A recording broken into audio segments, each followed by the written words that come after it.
अस्सलाम वालेकुम नाजरीन, हाईटेक न्यूज के नेशनल और इंटरनेशनल खबरों में आपका खैर मकदम है। मैं हूं नेहा खान। नजर डालते हैं आज की अहम खबरों पर।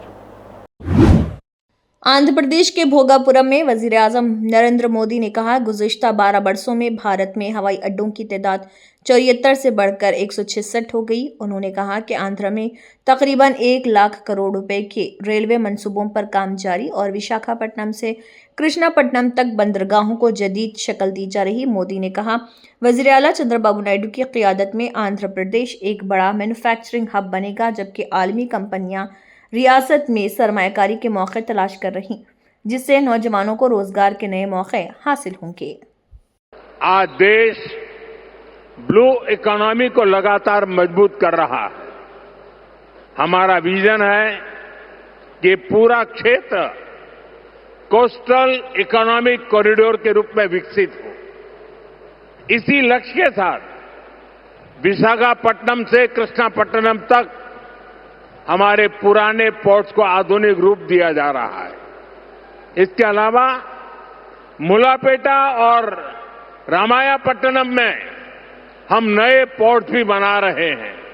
हमारे आंध्र प्रदेश के पास हमेशा से विकसित भारत का ग्रोथ इंजन बनने का सामर्थ्य रहा है।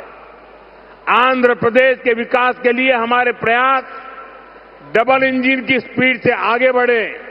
इसके लिए मैंने आंध्र के लोगों से डबल इंजन सरकार का आशीर्वाद मांगा था और आज चंद्रबाबू नायडू जी के नेतृत्व में, पवन कल्याण जी के नेतृत्व में एनडीए की पूरी टीम आंध्र प्रदेश के लिए डबल स्पीड से काम कर रही है।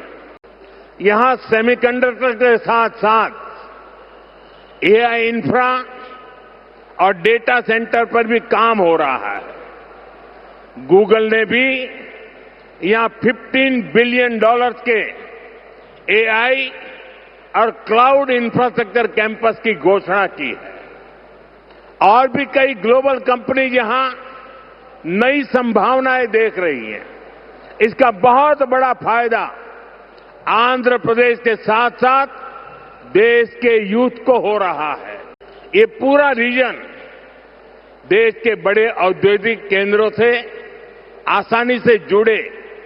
इसके लिए आज आंध्र प्रदेश में करीब 1 लाख करोड़ रुपए की रेलवे परियोजनाओं पर काम चल रहा है। राज्य के पूरे रेल नेटवर्क का इलेक्ट्रिफिकेशन हो चुका है। यहां 70 से ज्यादा रेलवे स्टेशनों को भी आधुनिक बनाया जा रहा है। चंद्रबाबू के नेतृत्व में हमारा आंध्र अब सॉफ्टवेयर के साथ साथ मैन्युफैक्चरिंग का भी हब बनेगा। इससे आंध्र में फ्यूचरिस्टिक जॉब्स तैयार होगी। टेक इंडस्ट्रीज के लिए नया वातावरण तैयार होगा। बीते 12 इयर्स में देश के एविएशन सेक्टर ने असाधारण प्रगति की है। 2014 तक देश में केवल 74 एयरपोर्ट ऑपरेशनल थे। आज ये संख्या 166 है। एक समय था जब हवाई उड़ानें सिर्फ बड़े शहरों तक सीमित थी। एनडीए सरकार में आज छोटे शहर के साधारण लोग भी फ्लाइट से आ जा रहे हैं। आंध्र प्रदेश के विजयवाड़ा में ऑस्ट्रेलिया के वजीर जोलिन हिल ने मशहूर कनका दुर्गा मंदिर का दौरा किया। इस मौके पर उन्होंने मंदिर में खुसूसी पूजा की और दर्शन किए और खैर व बरकत की दुआ मांगी। मंदिर इंतजामिया ने रिवायती अंदाज में उनका इस्तकबाल किया। जोलिन हिल के इस दौरे को भारत और ऑस्ट्रेलिया के दरमियान सकाफती राब्ते के तनाजुर में भी अहम करार दिया जा रहा।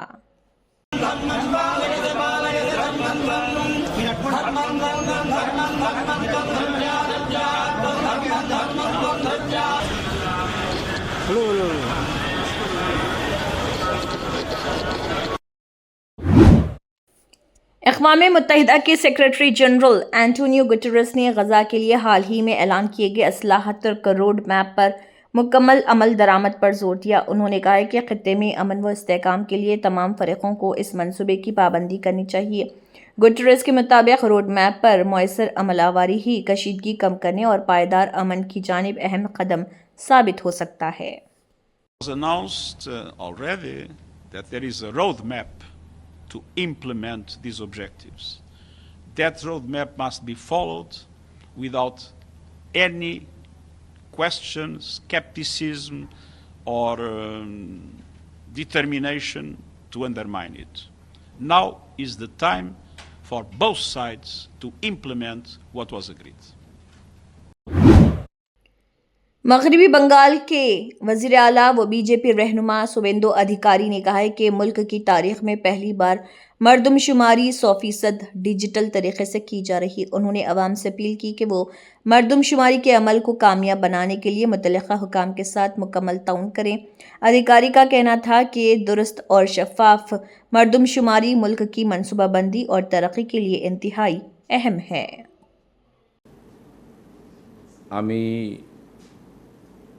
একটু আগেই আমাদের 16তম আদমশুমারি অর্থাৎ সেন্সাসের যে কাজ সেটা আমার নিজে শুরু করলাম বা শেষ করলাম। এবারের সেন্সাসে দুটি গুরুত্বপূর্ণ বিষয় আমরা সবাই জানি। 100% ডিজিটাল সেন্সাস হচ্ছে, আর তার সাথে সাথে সেলফ এনুমারেশন অর্থাৎ স্বগণনা এটাও প্রথমবারের মতো হচ্ছে।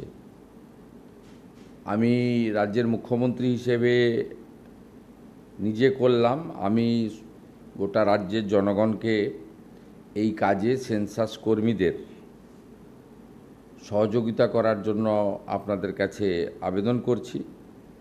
আপনারা নিজেরাও স্বগণনা অর্থাৎ সেলফ এনুমারেশন যে সুবিধা সেটা আপনারা গ্রহণ করবেন এবং ac.census.gov.in এর মাধ্যমে 1 থেকে 15 আগস্ট 2026 পর্যন্ত পরিবারের তথ্য অনলাইনে জমা দিতে পারবেন।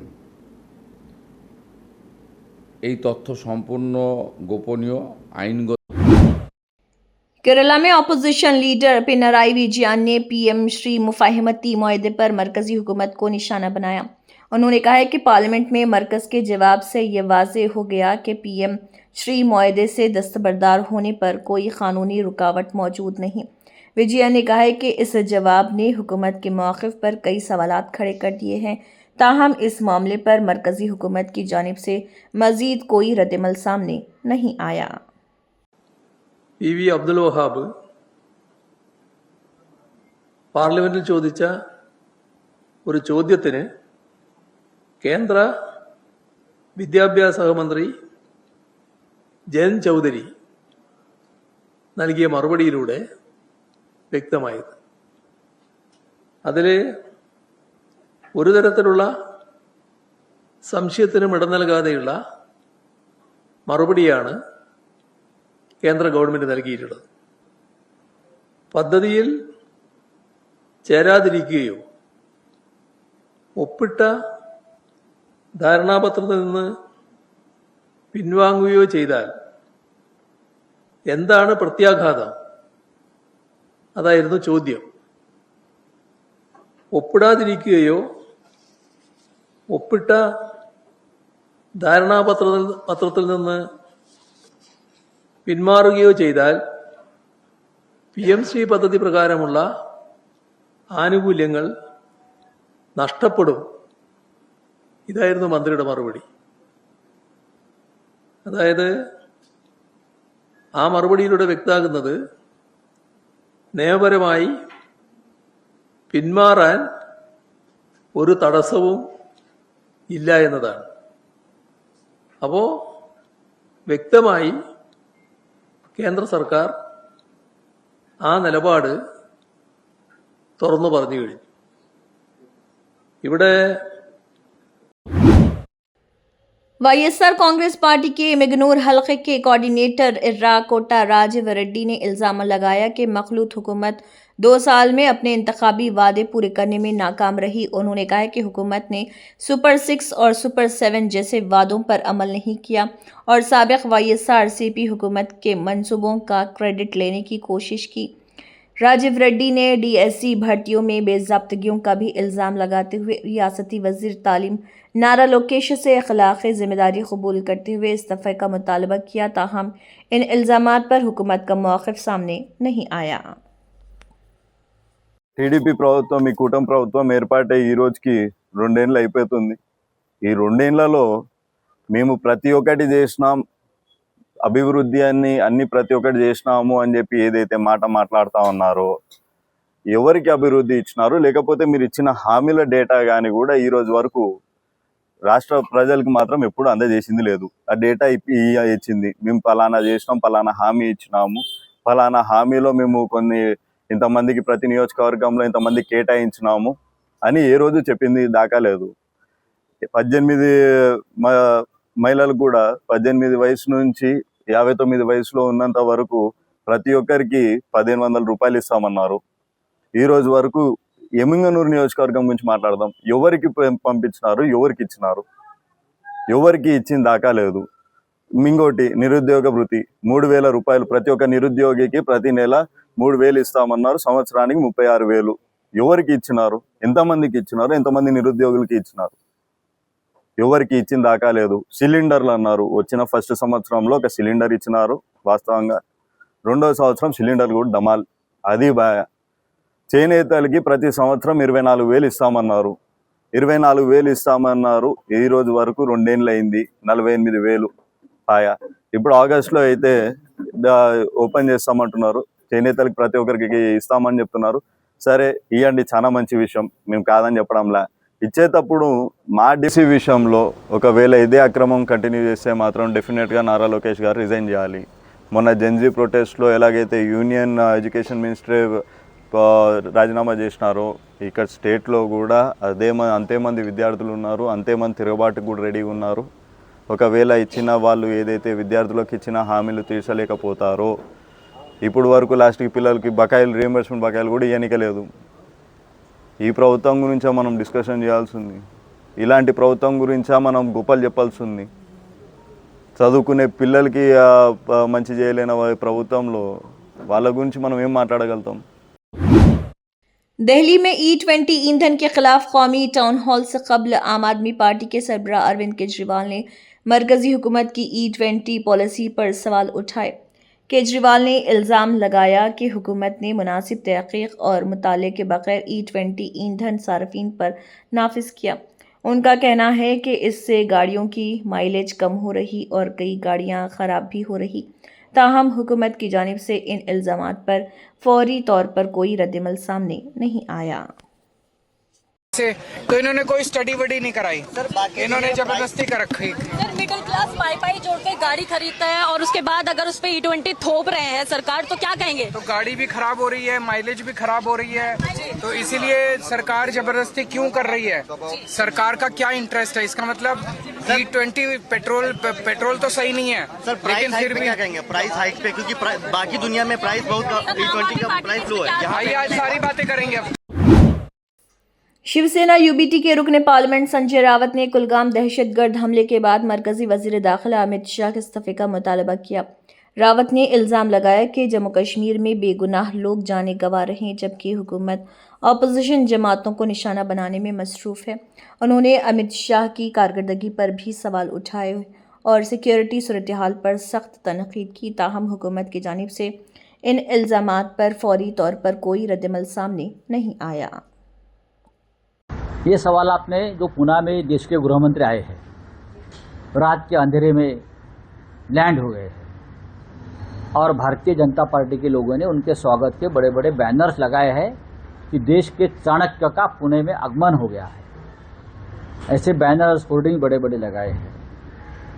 ये सवाल जो है गृह मंत्री से पूछना चाहिए जाकर कि 2 लोगों की हत्या फिर एक बार हुई है, पुलवामा में हो गई, पहलगाम में हो गई, अब और इस जगह पर हो गई है। गृह मंत्री इस पद पर रहने लायक व्यक्ति अब नहीं है। वो गृह मंत्रालय नहीं चला रहे, वो एक गैंग चला रहे हैं वहाँ बैठकर। वो गैंग व्यापारियों की है, वो गैंग गुंडों की है, वर्दीधारी गुंडों की है, और अपोजिशन को ख़त्म करने के लिए वो काम कर रहे हैं। लेकिन निरपराध लोग जम्मू कश्मीर में अगर इस तरह से मारे जा रहे, आतंकवादी घुस रहे हैं, तो उसकी पूरी जिम्मेदारी देश के गृह मंत्री की है। तो अब हमारा जो पार्लियामेंट में और बाहर जो आंदोलन चल रहा है वो गृह मंत्री के इस्तीफे के लिए है। ये एक नाकाम गृह मंत्री है, एक भ्रष्ट गृह मंत्री है और एक डरपोक गृह मंत्री है, जो इस देश में मोदी जी के ऊपर अपने आप को समझकर काम कर रहा है।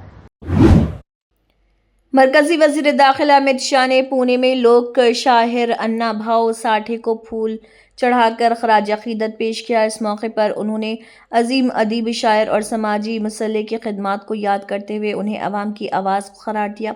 अन्ना भाऊ साठे ने अपनी तहरीरों और फ़न के ज़रिए समाजी इंसाफ और महरूम तबक़ात के हुकूक़ के लिए नुमायाँ किरदार अदा किया, जिन्हें आज भी एहतराम के साथ याद किया जाता है।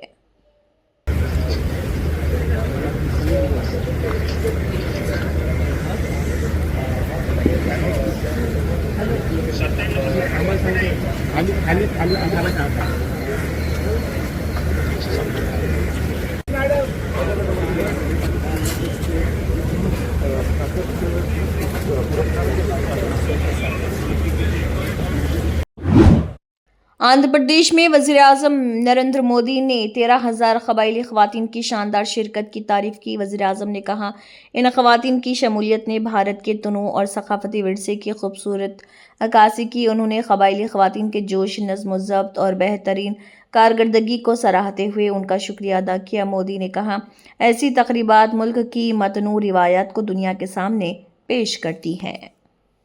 13,000 से ज़्यादा आदिवासी बहनों और बेटियों की प्रस्तुति, उनका उत्साह, उनका अनुशासन और आदिवासी संस्कृति का गौरव, यह दृश्य वाकई अद्भुत था।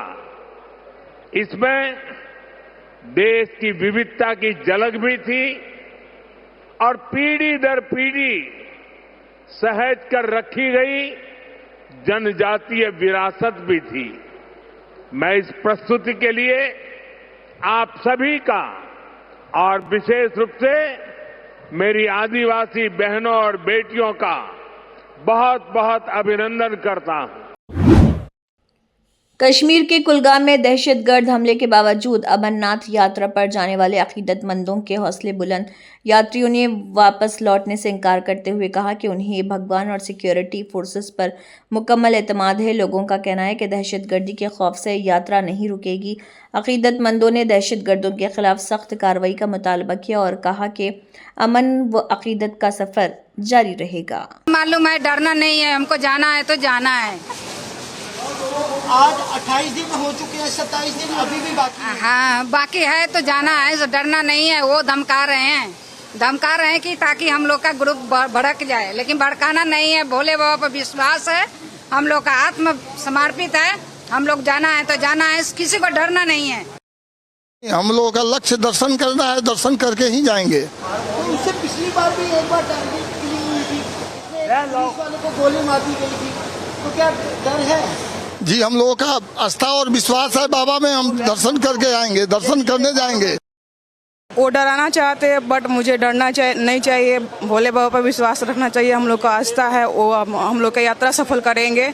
उनका काम है डराना, बट हम लोगों को नहीं डरना चाहिए। हिम्मत रख के अपनी यात्रा पूर्ण करनी चाहिए। तो ऐसे लोगों को क्या जवाब देना चाहिए? अपनी यात्रा पूर्ण करके और भारी से भारी संख्या में आकर उनके कड़ी से कड़ी जवाब देना चाहिए। मेरी यात्रा सफल होने के बाद उनकी कड़ी यही विफलता होगी कि मेरी यात्रा सफल हो जाएगी। डरना नहीं चाहिए। कश्मीर के कुलगाम में दहशतगर्द हमले के बाद पीडीपी सरबराह महबूबा मुफ्ती ने सिक्योरिटी इंतजामात पर सवाल उठाए।